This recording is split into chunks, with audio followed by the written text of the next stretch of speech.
Bonjour à tous.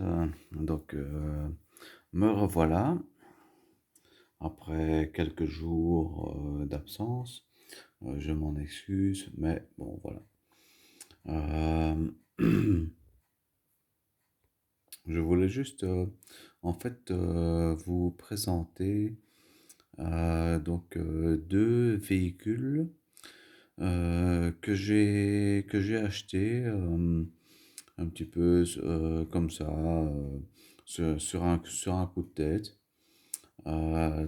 Parce que je vous ai présenté lors d'une précédente vidéo le véhicule Dodge Ram et qui fait partie de la collection, vous savez bien hein, maintenant, hein. Voilà, Dreamland. C'est pas pour faire de la pub, hein, mais non, Dreamland showroom de luxe, vous voyez. Voilà. Donc, je vous avoue que la coccinelle que vous voyez est toujours dans son emballage. Je n'ose pas la sortir. Tellement elle est bien faite, elle est vraiment superbe. Donc, je ne sais même pas si j'aurais besoin de vous faire une présentation du véhicule parce que vous la voyez déjà comme elle est dans son emballage. Et vous voyez que l'emballage est parfaitement adapté au véhicule. Et à mon avis, c'est ce qui a fait que ils ont commencé la collection avec ce véhicule-là. Vous voyez? Donc voilà. Mais après, évidemment, ils ont décidé de lancer une collection, en fait, Dreamland Showroom de luxe. Voilà. Et donc, évidemment, je vous avoue que ça a attiré les collectionneurs comme moi. Voilà. Ici, en fait, donc c'est une vidéo un petit peu imprévue, mais je voulais quand même vous la présenter allez, pas trop rapidement non plus, hein. Il faut pas que ce soit trop vite euh, ex- expédié, donc voilà. Mais voilà, en fait, dans la collection showroom de luxe, voilà ce qu'il y avait aussi. Vous voyez? Vous reconnaissez le modèle, le fameux Volkswagen combi, on va dire combi utilitaire de l'époque, dans les années 60, 70. C'est un véhicule qui servait aussi, bien que oui, je vais dire pour les hippies, et tout ça. Donc, c'était un véhicule qu'on voyait couramment dans les années 60. Bien que ce véhicule-là, il a la particularité d'être utilitaire. Donc c'est un véhicule utilitaire. On ne sait pas exactement. Normalement, un véhicule utilitaire doit avoir son inscription sur le côté. Mais enfin bon, voilà. Donc je vais pas chercher plus longtemps à savoir quoi. Mais bon, voilà. Je vous avoue que c'est surtout c'est surtout cette collection Dreamland showroom de luxe qui m'a attiré en fait. Au départ, je m'étais contenté uniquement de la coccinelle et du Dodge Ram. Mais voilà, je me, je me suis laissé tenter par deux véhicules supplémentaires que je vous présente aujourd'hui. Voilà, je vais pas trop y toucher parce que bon voilà, ça prend évidemment fort les traces de doigts. Je vous dis pas, regardez ici, vous voyez tout ça, ces petits, ces petites constellations là sur le toit, ce sont des traces qu'on ne sait pas enlever. Et ça, c'est parce que le format de la boîte était trop petit pour le véhicule. Et que donc le véhicule, eh bien, voilà, il a subi le frottement du plastique. Vous entendez, hein? Il a subi le frottement du plastique au-dessus. Et donc, du coup, ben voilà, je me retrouve avec des traces. Moi, personnellement, en tant que collectionneur, je ne supporte pas ça. Voilà, je me dis, ce sont des petites voitures à 15 euros. Donc voilà, on va pas chercher la petite bête non plus. Voilà. J'ai réussi quand même à ravoir le toit parce qu'au départ, je vous avoue, il était vraiment sale, hein. Voilà, avec un petit peu d'eau et une petite chiffonnette, voilà, j'ai pu ravoir le toit. Voilà, en fait, je me suis laissé tenter quand même par ce véhicule, d'autant plus que il est dans deux couleurs que j'adore, rouge et noir. Voilà. Ici, je vais un petit peu la tourner comme ça, vous voyez. Ouais, elle a de la gueule quand même, hein. Voilà. Vous voyez, il y a les essuie-glaces. Donc c'est vrai que tous les détails sont là. Vous voyez, là, je vous la présente de ce côté-là. Parce que de ce côté-là, il y a la portière qui permet d'ouvrir, évidemment, ici, pour embarquer la marchandise. Parce que c'est un véhicule utilitaire. C'est la version utilitaire. Parce que normalement, ici, tout le long, on devrait avoir des carreaux. Voilà. Donc, mais bon, voilà. Ça, euh, ce n'est pas vraiment important pour moi. L'important, c'était d'avoir ce véhicule qui pour moi est devenu maintenant très peu convoité chez les collectionneurs. Et aussi, attention, aïe aïe aïe aïe, oui, ce sont les roues, hein. Les roues qui frottent contre le bureau. Je m'excuse. Vous voyez, voilà. Donc, non, c'est... Ah oui, là, la fenêtre ici, on peut l'ouvrir. Voilà, mais je vais pas l'ouvrir parce que de toute façon, on voit rien à l'intérieur, c'est tout noir. Il faudrait une lampe de poche et je pense que comme c'est un véhicule utilitaire, il n'y a simplement rien à voir de spécial.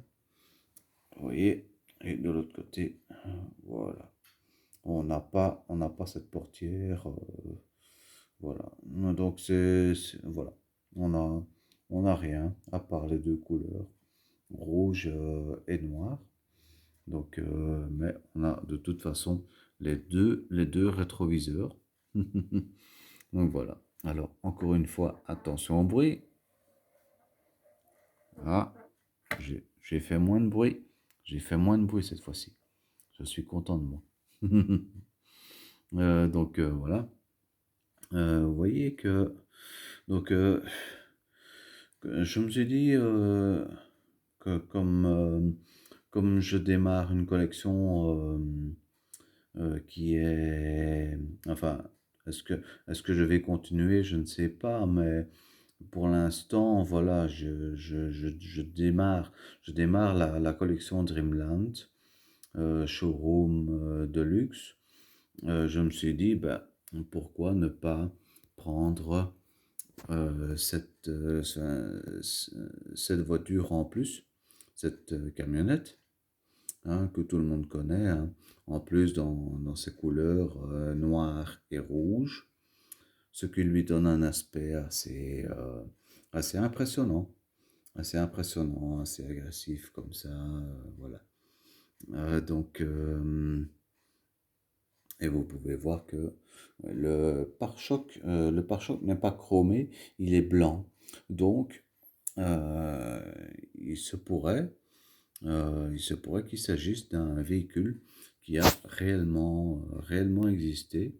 Maintenant, je me dis aussi dans les véhicules utilitaires, utilitaires, il doit toujours y avoir le nom de la marque, le nom de la, le nom de la firme pour laquelle il travaille. Vous voyez, donc moi, franchement, ça m'aurait intéressé que ce soit un véhicule de chez Coca-Cola. Vous voyez, avec l'inscription Coca-Cola en blanc sur le côté rouge. Vous voyez, voilà.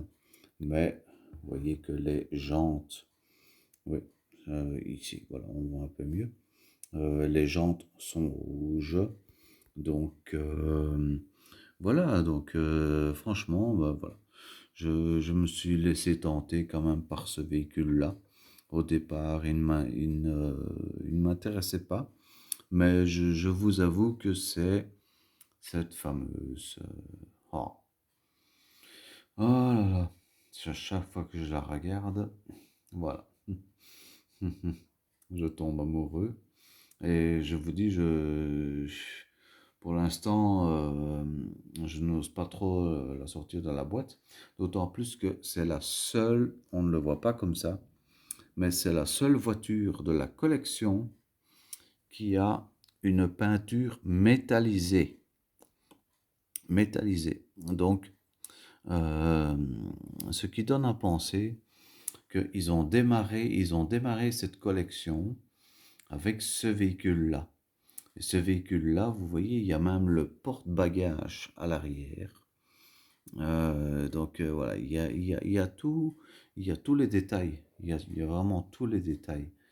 Donc, à mon avis, simplement, ils ont décidé de conserver la couleur, le design, les dimensions de cette boîte aussi, et bien sûr la publicité Dreamland, Showroom de luxe. Donc voilà, ils ont décidé de conserver cette même dimension de boîte, mais pour tous les futurs véhicules qu'ils allaient présenter dans le showroom de luxe. Mais ce qui fait que, voilà, quand vous voyez ce véhicule-là, eh bien, je vous jure, et c'est pour ça qu'il y a cette trace sur le toit. C'est parce qu'en fait, le van, en fait, eh bien, il touchait carrément le dessus de la boîte. Et même si c'est du plastique, le plastique, eh bien, avec le transport, il a, il a abîmé un petit peu le toit.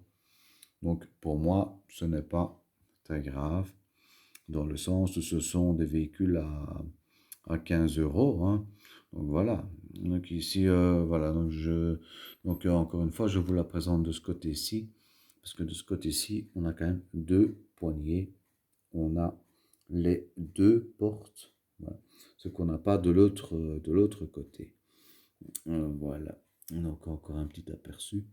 Vous voyez que au final, c'est quand même un véhicule qui présente assez bien, vu ses couleurs. C'est vrai que je ne l'aurais pas aimé en blanc, en vert, en gris ou enfin dans une couleur uniforme, même avec des carreaux parce que ça fait trop classique. Ça fait trop classique. C'est vrai que voilà, je suis vraiment amateur de véhicules anciens maintenant. Voilà, je ne suis plus du tout amateur de véhicules sportifs modernes comme je collectionnais autrefois. Et quelque part, ça va vous faire rire quand je vais vous présenter le véhicule suivant. Vous comprendrez pourquoi. Mais donc je ne suis plus fan du tout en fait des Ferrari, Lamborghini qu'on voit partout. Enfin voilà quoi, hein, chez Burago, Maisto. J'ai tellement connu ces marques, voilà, j'ai tout revendu. J'ai tout revendu, c'est pour vous dire. J'en ai eu marre à un certain moment. Voilà, tellement elles se ressemblent. Au moins, la marque Burago avait le mérite de présenter toute la gamme Ferrari, depuis la plus ancienne Ferrari jusqu'à la plus moderne. Donc, voilà. Mais voilà, vous savez, les goûts et les couleurs changent avec l'âge. Voilà, j'ai décidé de tout revendre, sauf la Ferrari 456 GT, qui est une Ferrari un peu spéciale, parce que c'est une Ferrari, une berline, hein, c'est enfin, une berline coupée en couleur bleue, bleu métallisé, une très belle voiture qui ne ressemble plus à une Ferrari, mais voilà, pour moi, c'est resté comme une très belle voiture et à mon avis, si on veut l'avoir à l'heure actuelle, je ne pense même pas qu'on puisse encore l'avoir. Donc, je la garde bien. Je la garde bien en collection. Donc, voilà. Et alors, le deuxième véhicule, et vous allez comprendre maintenant pourquoi je disais que vous alliez rigoler euh, quand je disais que les nouveaux véhicules ne m'intéressent pas du tout. En fait, voilà. Eh bien, pourtant, là, voici. Donc, en fait, voilà. C'est simplement parce que je m'étais dit à l'achat de ce véhicule-là, ben voilà, j'aurais seulement ce véhicule-là, euh, rien d'autre à regarder, vous voyez. Mais voilà, en voyant en voyant les véhicules qui sont proposés dans le showroom de luxe de Dreamland, j'ai vu cette superbe BMW i, je suppose que c'est pour injection, donc i8, qui fait quand même en vrai 150 000 euros, hein. Donc voilà.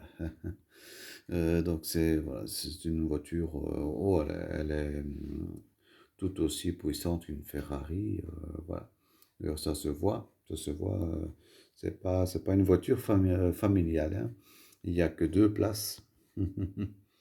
Alors, les portières, s'il faut les ouvrir, si j'arrive à les ouvrir, je ne sais pas si on verra comme ça, mais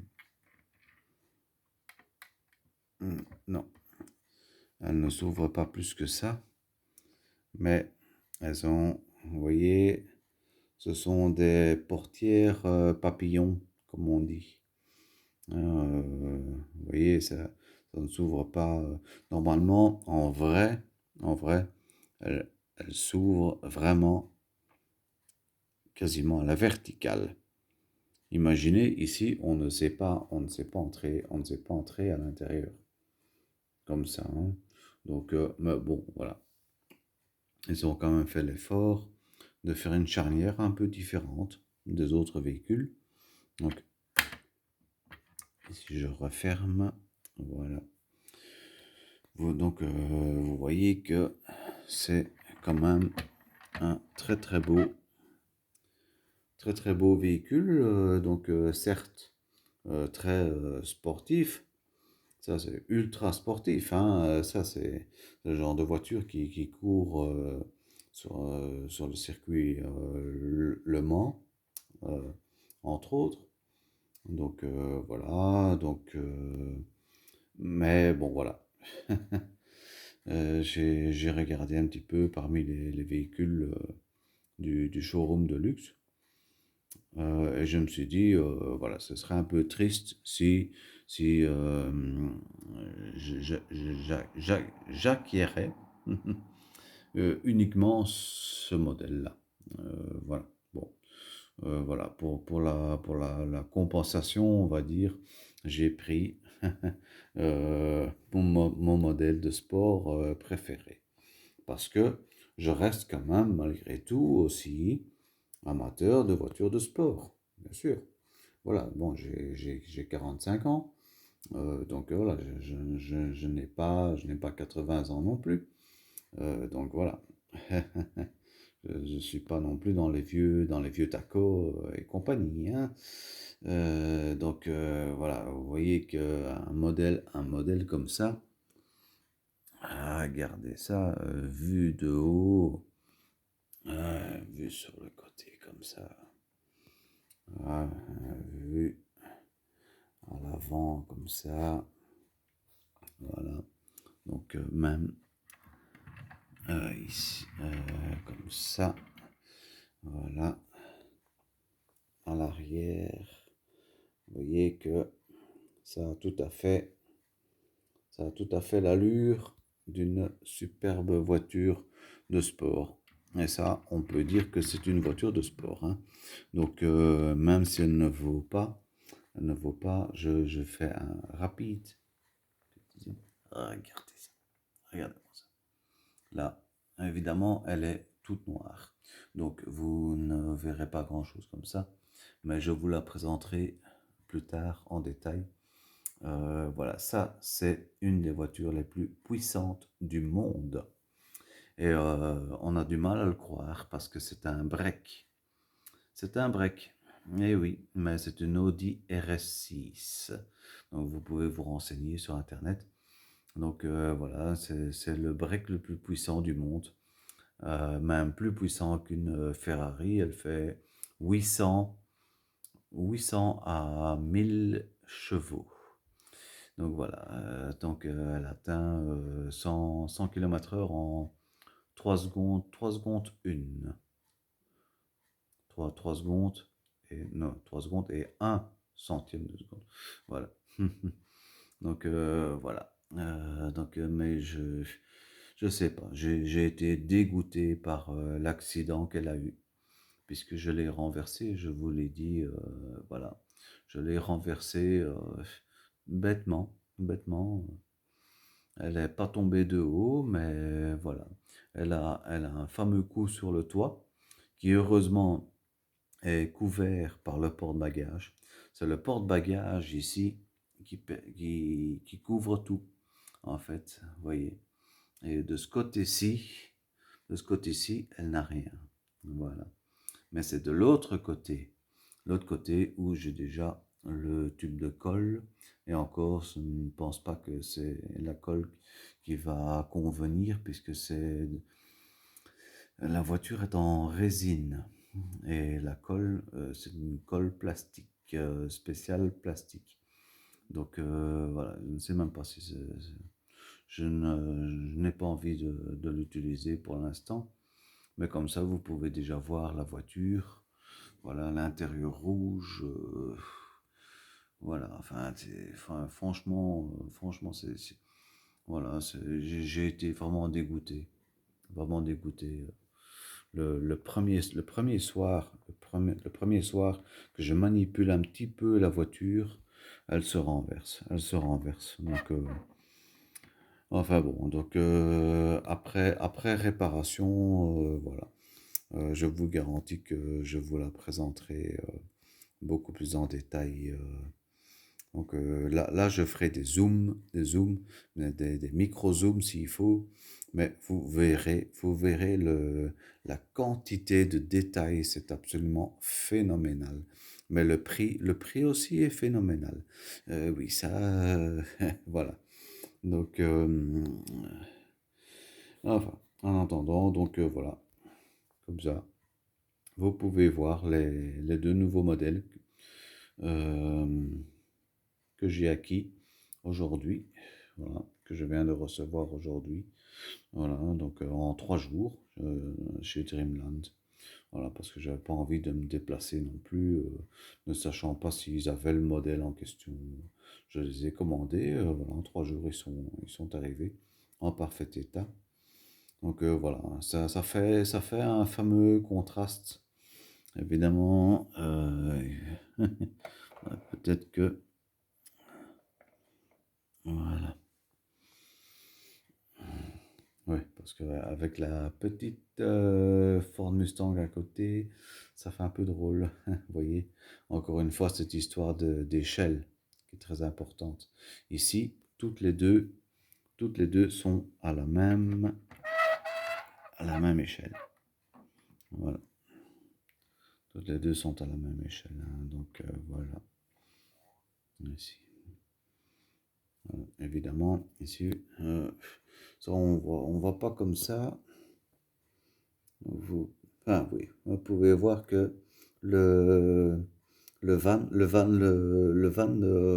de Volkswagen est beaucoup plus haut, évidemment. Voilà. Voilà. Mais curieusement, la, la BM est un petit peu plus longue. Oui, je pense que c'est comme ça. Voilà. De toute façon, voilà, Non, non, ils sont conformes. Ce sont des 24e. Donc, voilà. Donc voilà, je vois qu'il reste ouais, 3 minutes. Donc, euh, je vais couper court, hein. C'est un petit peu dommage parce que j'aime bien parler de ces voitures. Vous les présenter. Donc voilà. Donc, alors oui, c'est vrai qu'il y a encore un véhicule dans le showroom qui m'intéresse. C'est une Fiat 500, mais la nouvelle version Fiat 500, version sportive, voilà. Euh, et je sais qu'il y a certaines personnes qui seraient intéressées par cette Fiat, donc certaines personnes autres que moi. Enfin, donc voilà. Donc, encore un grand merci pour avoir regardé, pour m'avoir écouté. Donc voilà. Donc je ne sais pas si je vais mettre la vidéo sur Facebook parce que chaque fois c'est des ennuis vraiment pour la mettre sur Facebook. Pour l'instant, je vais la laisser sur YouTube. Donc voilà, quant à moi, eh bien, comme toujours, hein, je vous souhaite bon bon courage dans votre vie, avec tout ce qui se passe en ce moment, c'est vraiment désastreux, donc il faut profiter de chaque instant, chaque jour compte, chaque jour compte, chaque minute compte, voilà. Et c'est ce que je m'efforce je m'efforce de penser à ça, voilà. Donc, en tout cas, un grand merci pour m'avoir écouté, m'avoir regardé, et à très très bientôt, mes chers amis.